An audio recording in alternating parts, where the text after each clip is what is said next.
Palantir has made the top 100 list from Time magazine of the most influential companies.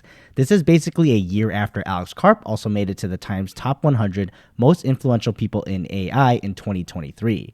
Now, it's obviously not a science and exactly on who is the top 100 influential company, and of course, there's a lot of opinions, but they do provide some context on their methodology. Essentially, it's a mixture of things that they gathered from a bunch of opinions and surveys from around the world and the experts they chose to consult with. And holistically, they see these companies and what kind of impact, innovation, ambition, success, to name a few, that is associated with these organizations like Palantir. And from their point of view, it can even be seen as a snapshot in time in 2024, at least, on what business influence actually looks like in this point of time, because that can change. And importantly, too, they point out the leadership at these companies also playing a factor, which they'll talk about.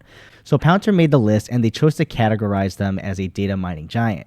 I'll leave it up to you on if you think this is accurate or not, but for me personally, it does seem a bit narrow here on what Palantir truly does, and it is kind of boxing them into this data mining aspect. But the giant part in whatever they do, I agree with.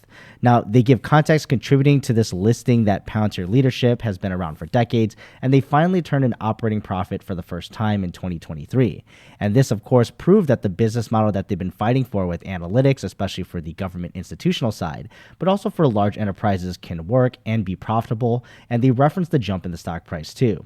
And I do like to get some quotes here from Shyam Sankar, the CTO, who really is the most, I'd say, product-verse and outward on talking about more specifics on Palantir's products than anyone else, and truly solving business problems, accelerating this from 8 weeks down to 8 hours in reference to AIP boot camps.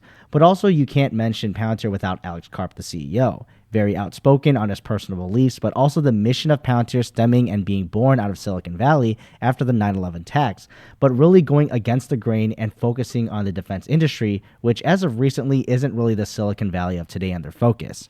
And agree or disagree, but also taking a strong stance on the Israel-Hamas conflict, taking out the New York Times ad to name some of the big things that they've done before, but essentially it comes down to Palantir being widespread throughout the military and continue to win deals and play a role in conflicts around the world in the US and shaping that there. Now, there really wasn't much talk about commercial and AIP besides Shyam's quote, but I'd say for the limited writing space, yeah, the most influential part of Palantir right now is how they are shaping military applications of AI. And yes, they are bringing this infrastructure to the commercial side, but that's still a developing story. And I'm not going to see this as a massive or game changer for Palantir here. They just made it to a list, honestly. They will keep chugging along what they do best and creating products and bringing value to their customers.